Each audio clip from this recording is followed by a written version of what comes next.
خب سلام نکسی، امیدوارم که حالتون عالی باشه. امروز می‌خوایم بریم سراغ سرویس فورهند بلند، سرویس فورهند کوتاه و سرویس های بک‌اند بلند و کوتاه. توی سرویس خیلیاتون از من سوال داشتین، گفتم که یه دونه ویدیو کلا در این باره براتون درست کنیم که سرویس فورهند رو می‌خوایم اولش با هم دیگه شروع بکنیم. سرویس فورهند به نظر من یکی از مهمترین سرویس ها توی بدمینتون هستش که شما برای شروع بازی اولین گامی که میخواید بردارید همون سرویس فورهند بلند هستش که ما منطقه‌ای رو براتون در واقع آماده کردیم. در واقع منطقه‌ای رو توی هدف میتونید قرار بدین که به صورت در واقع مورب اینو تو ذهنتون داشته باشین که سرویس فورهند یا سرویس بک‌اند رو هر موقع خواستین شروع بکنید، اعداد زوجمون از سمت راست یعنی نیمه راست به صورت قطری باید زده بشه، سرویس فردمون هم از نیمه چپ به صورت قطری. خب ما یه نقطه‌ای رو انتهای زمین به عنوان هدف قرار دادیم که در واقع شاگردمون موقعی که میخواد سرویس بزنه حتما توی اون منطقه بتونه سرویسش رو فرود بیاره. الان میخوایم بریم این مناطق رو بهتون نشون بدیم، بعدش هم اجرای حرکت رو بهتون آموزش بدیم. خب همونطور که خدمتتون گفتم، مناطقی که توی سرویس فورهند بلند ما استفاده میکنیم انتهای زمین بین دو تا خط انتهای زمین حریفمون هستش که سرویس بلند کامل به اصطلاح ما بهش میگیم. خب ما سرویس های کامل و ارتفاعدارمون حتما باید بین دو تا خط انتهای زمین فرود بیاد. این سه تا مانعی که گذاشتیم، به قول معروف این سه تا هدفی که گذاشتیم رو ما به شاگردمون میگیم که حتما توی این نواحی سعی کنه که توپاش در واقع فرود بیاد. البته خدمتتون بگم سرویس های فورهند رو نباید تیز بزنیم، سرویس فورهند بلند رو خدمتتون دارم عرض میکنم و سرویس فورهند رو حتما باید با ارتفاع مناسب و با ضرب لازم به انتهای زمین حریفمون در واقع بفرستیم. حالا میخوایم بریم که با هم اجرای این حرکت رو داشته باشیم، پس هدفمون حتما انتهای زمین هستش. خیلیاتون راجع به قلق‌ها و شیوه زدن سرویس بلند از من پرسیده بودین. نکاتی رو باید توی این سرویس های بلند و سرویس های در واقع فورهند بلند و بک‌اند خدمتتون توضیح بدم. اولین نکته، ما سرویس های بلند فورهند رو معمولاً و بیشتر توی سرویس های در واقع بازی سینگل استفاده میکنیم. توی بازی های دو نفره معمولاً ما باید سرویس های بک‌اند و سرویس های بک‌اند کوتاه بزنیم که همه رو این جلسه برای خدمتتون توضیح بدیم. خب پس سرویس فورهند رو میخوایم شروع کنیم توی بازی های تک نفره سینگل.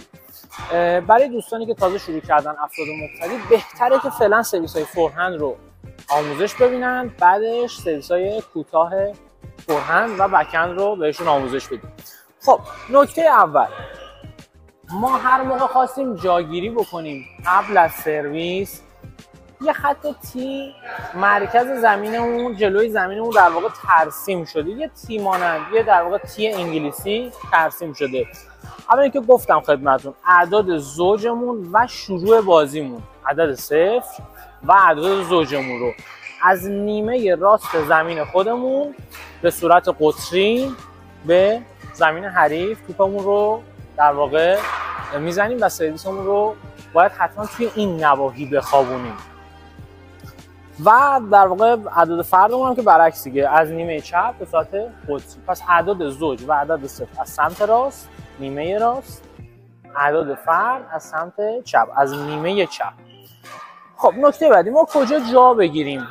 ما اصلا میخوایم سرویس فورهندمون رو بزنیم، سرویس فورهند بلند یا سرویس بک‌اندمون رو بزنیم، کجا جا بگیریم؟ به نظرتون آیا اینجا درسته یا مثلا انتهای زمین وایسیم سرویس بزنیم درسته یا وسط زمین؟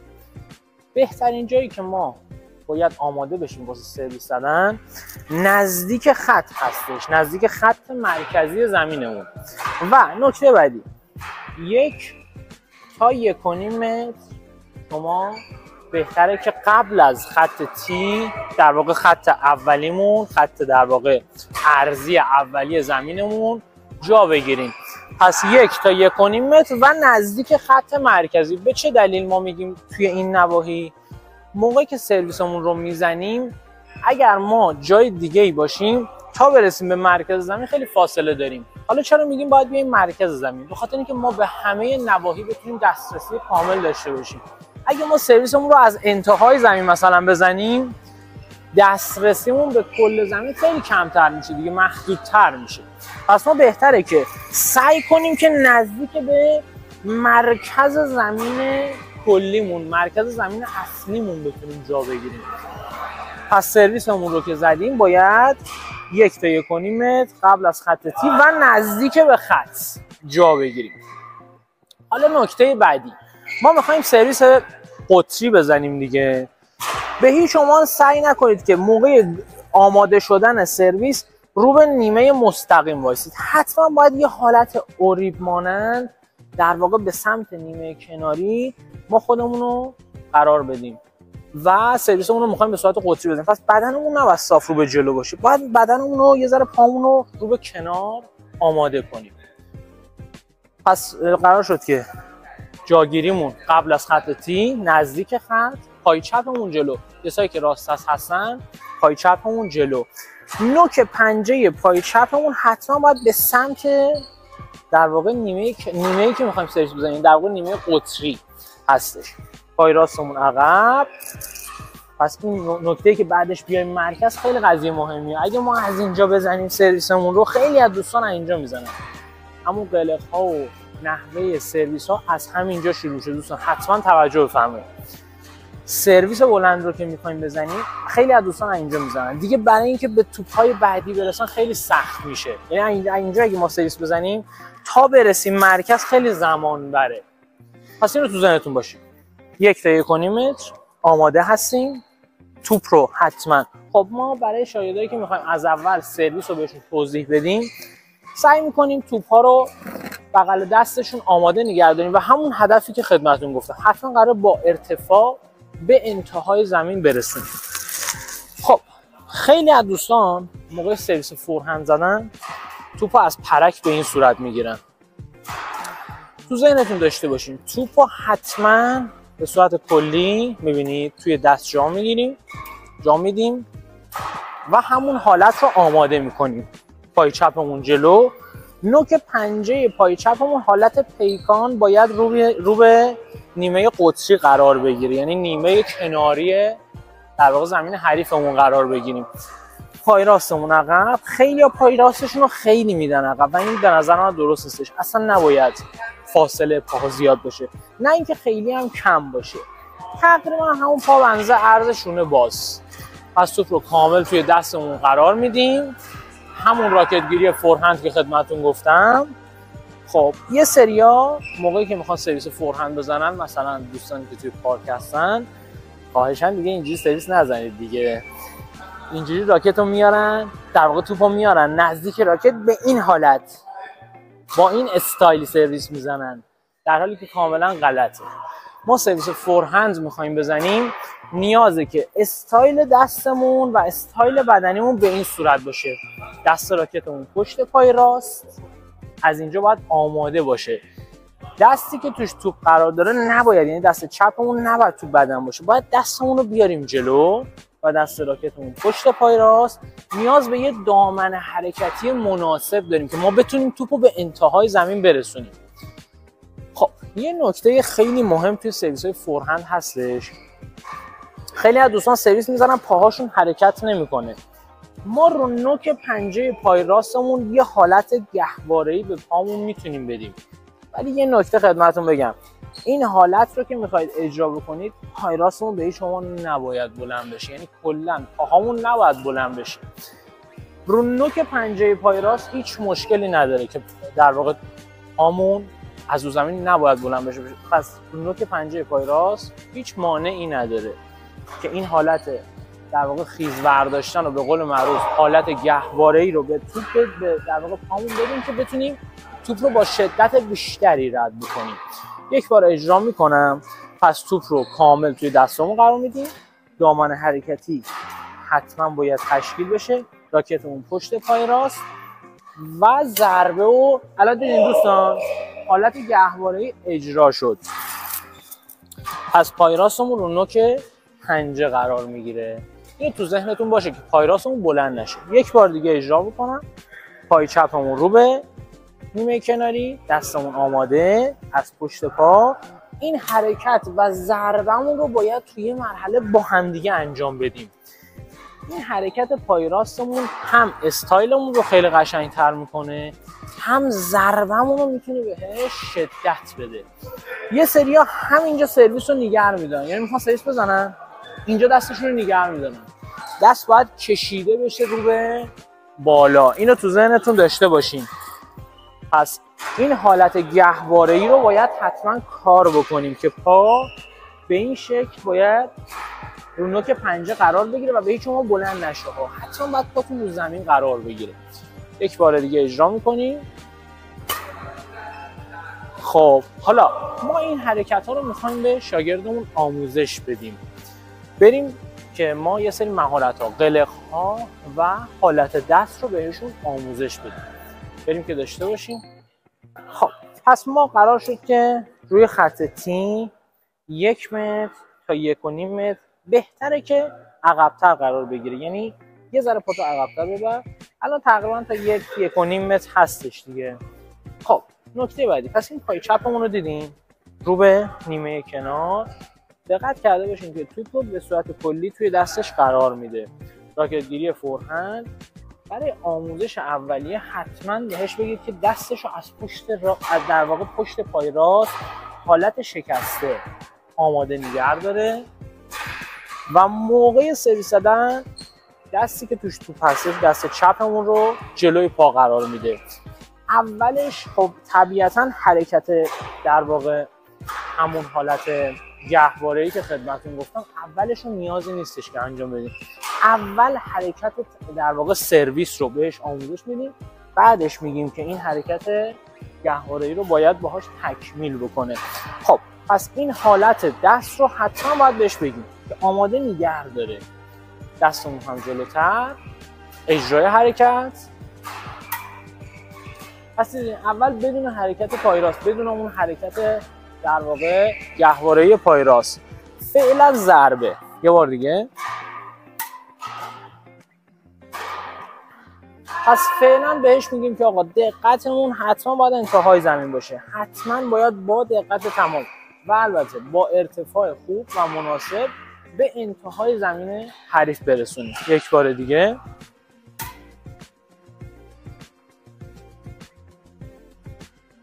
دقیقا همینطوره. میبینید دیگه توپ رو نزدیک راکت نمیگیره ها. دست راست و دست چپ از همدیگه باید فاصله داشته باشه. این نکته ایه که برای سرویس فورهند بلند باید تو ذهنتون آماده نگه دارین.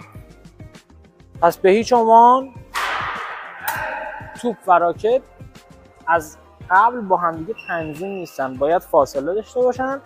و یه نکته مهم، یه سری دست چپشون موقعی که توپ رو میخوان در واقع رها بکنن، توپ رو به سمت بالا پرتاب میکنن.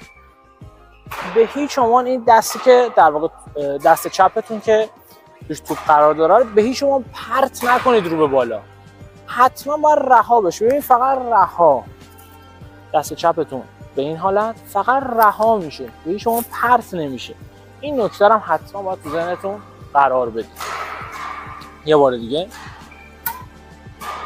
خب پس حتما دقت داشته باشین که کسایی که راست دست هستن پای چپشون باید جلو باشه، برعکسش هم هست دیگه، کسایی که چپ دست هستن پای راستشون جلو. همین حالتایی که خدمتتون گفتم رو در واقع با دست و پای مخالف تو ذهنتون داشته باشین. کسایی که چپ دست هستین پای چپمون عقب، دست چپمون عقب باشه و در واقع توپمون توی دست راستمون باید قرار بگیره. الان این تمرین که داریم اجرا می‌کنیم برای راست دست تو ذهنتون آماده کنید. پس نکته‌ای که هست موقعی که سرویس فورهند می‌خواید بزنید به هیچ عنوان پای راستمون جلو نیستا، حتما پای چپمون جلو. نگاه بکنید.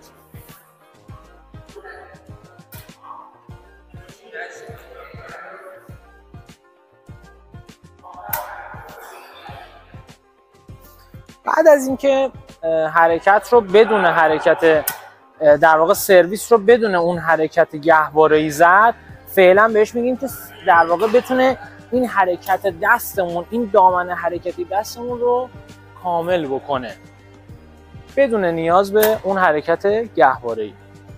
بعد از اینکه چند بار تکرار کرد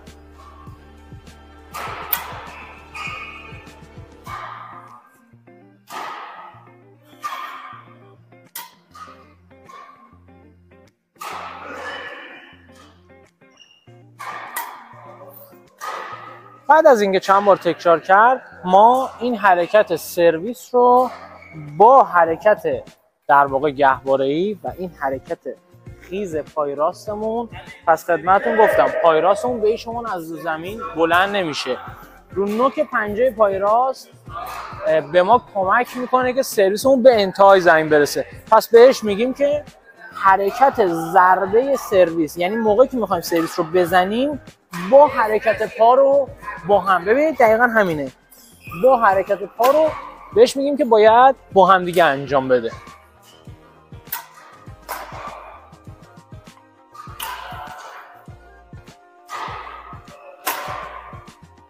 باریکلا.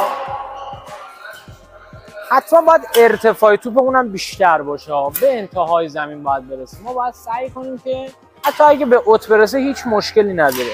باید اول بهش آموزش این حالت سرویس رو بگیم.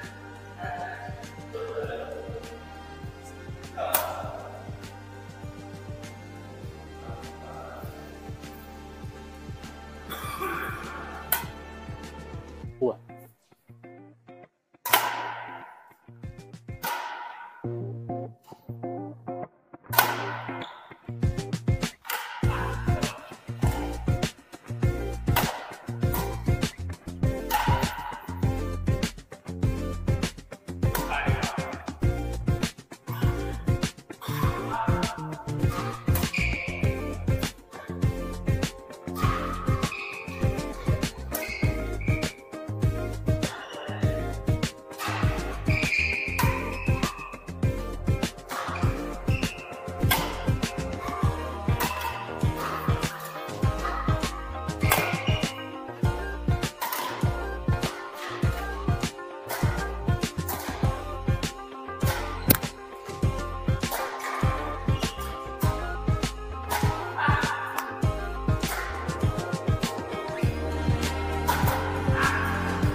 میریم سراغ سرویس فورهند کوتاه که همون حالت، همون فرمو، همون استایل باید وایسیم. نکته‌ای که هست، ما توپایی که در واقع در اختیار شاگردمون گذاشتیم، حتما باید سعی کنید که به شاگردتون اینو بگید حتما که سریع نیازی نیست سرویس ها رو بزنه. یعنی هنوز سرویس نزده یا مثلا 2 تا 3 تا توپ تو دستش قرار میده، همه رو میخواد با هم بزنه. نه، نیازی نیست. اول با آرامش، یکی یکی، با دقت تمام و با صبر و حوصله باید این سرویس رو بزنید. خب پس پای چپمون جلو، همون حالتی که رو سرویس فورهند بلند ما زدیم، همون حالت پامون رو قرار میدیم. یه نکته توی سرویس فورهند بلند خدمتتون نگفتم، یه خطایی داریم توی سرویس های در واقع فورهند که هیچ موقع از خط کمریتون نباید رد بشه رو به بالا. یعنی چی؟ یعنی حتما باید دستمون رو کشیدیم پشت پای راست، همین پایین ضربه بزنیم. یه سری‌ها از کنار میزنن یا میارن بالاتر میزنن. هر موقع از خط کمریتون بیاد بالاتر، در واقع داور سرویس، داوری که در واقع یه داور در واقع اصلی داریم توی بازی، توی جریان بازی، در واقع توی مسابقات بین‌المللی که شما حالا ان شاءالله در آینده تشریف ببرین، در واقع داور سرویس اینو خطا میگیره. پس به هیچ عنوان از خط کمریتون بالاتر نره، همین پایین در واقع جلوی پای چپمون ما باید توپو قطع بکنیم. خب برای سرویس فورهند کوتاه هم به همین شکل، نباید دستتون بالا بیاد، همین جلوی پا قطع کنیم و اون حالت به قول معروف در واقع خیزمون، به قول معروف همون حالت در واقع گهواره‌ای پای راستمون دوباره اجرا میشه. یه هدف براش مشخص میکنیم برای شاگردمون که بهتره که توی اون نواحی که مشخص کردیم، حالا از اینجا شاید یه ذره مشخص نباشه ولی بهتون نشون میدیم، اون منطقه رو مشخص میکنیم. پای چپمون جلو، همون حالتی که گفتم قبل از خط تی 1 تا 1.5 متر نزدیک به خط. شما پاتون یه نکته‌ای که هست، پاتون روی خط هم نباید قرار بگیره. پا اگه روی خط باشه داور سرویس در واقع خطا اعلام میکنه.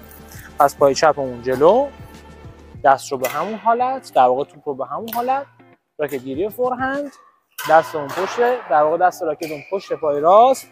و یه نکته توی سرویس کوتاه به هیچ عنوان نباید زیر توپ بزنیم.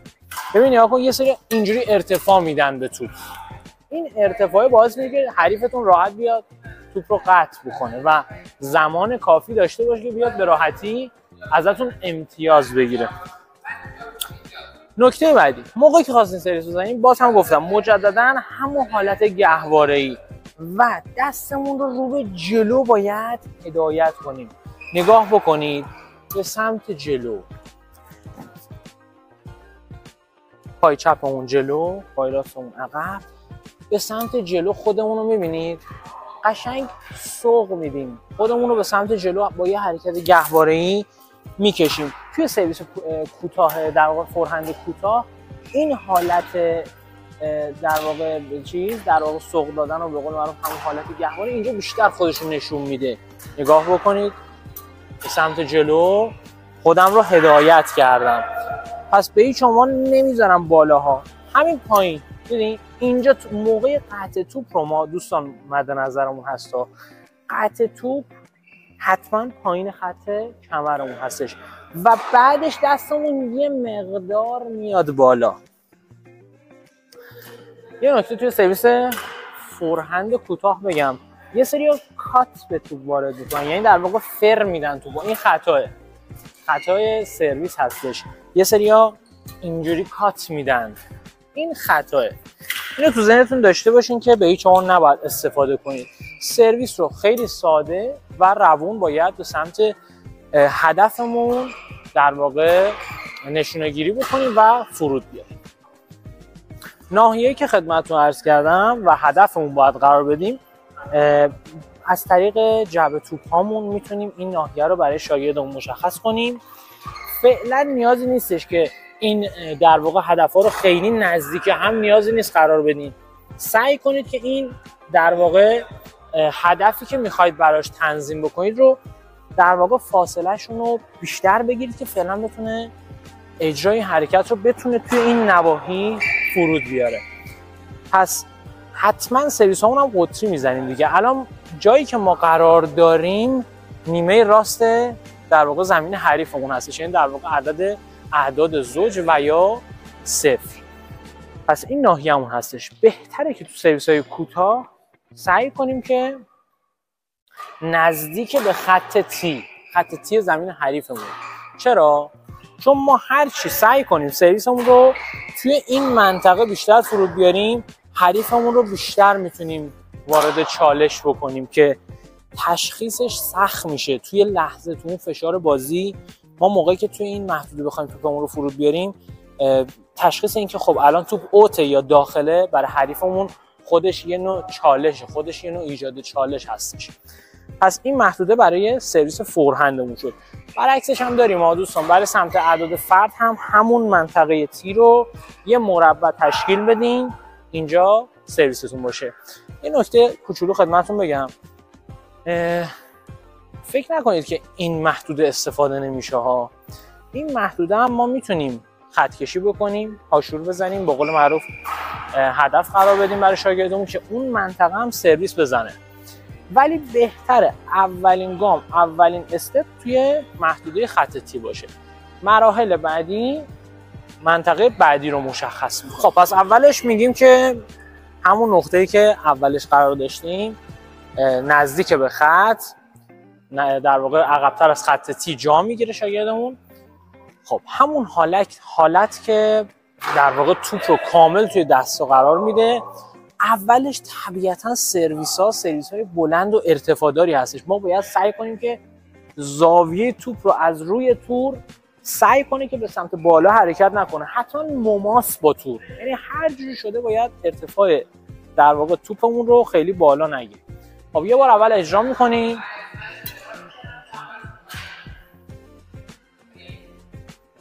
از حالت گام. آفرین. الان باز ارتفاعش یه مقدار بالاه، ما باید بهش یاد بدیم، باید بهش حتما بگیم که موقع ضربه زدن این صفحه راکتش رو به بالا خیلی نباید بره، حتما تیز باید رو به جلو. این صفحه راکتمون رو باید بسته نگه داریم. خیلی ها موقع سرویس زدن سرویسشون در واقع صفحه راکتشون رو به بالا میره، به خاطر همینه که ارتفاع میگیره.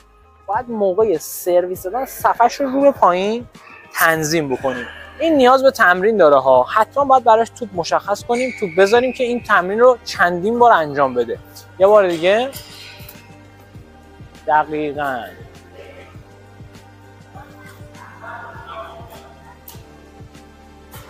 پس بهش میگیم که تلاشش رو باید بکنه، حتما توی اون ناحیه توپ رو قرار بده. حتی اگه اوت بشه اینو تنظیمش میتونیم بکنیم. در واقع ضربمون رو، حالت کلی ضربمون رو میتونیم با تمرین در واقع اصلاح بکنیم. اون حالت گهواره‌ای رو خودتون مشاهده میکنید که چقدر داره بهمون کمک میکنه. این حالت گهواره‌ای رو میتونی علی یه ذره بیشترش هم بکنی. آها. این با حالت ضربه با هم اتفاق میفته. حالا باز من اعتقادی که دارم حالت گهواره‌اش یه مقدار کمتره، بازم جا داره بیشتر باشه. یعنی رو نوک پنجه پای راست بیشتر میتونی بیای. آها. پس دیدین این حالت پای راستمون، حالت گهواره پای راستمون داره اجرا میشه. این خیلی قضیه مهمیه و به هیچ عنوان بلند نشه پای راستمون. همونطور که خدمتتون گفتم یه سری خطاها توی بازی داریم. به قول معروف توی بازی‌های رسمی که قرار میگیرید این خطاها داور سرویس خطا میگیره و امتیاز رو به سود حریف میکنه.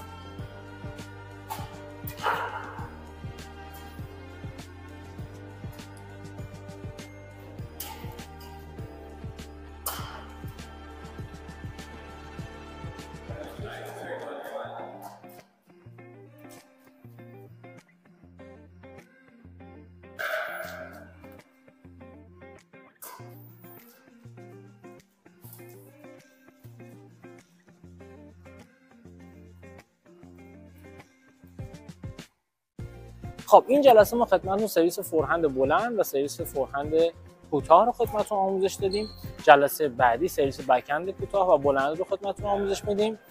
خیلی ممنون که تا آخر این ویدیو همراه ما بودین. لایک و سابسکرایب فراموش نشه. خیلی ممنون از حمایت و انرژی که به ما میدین. تا جلسه بعد، بدرود.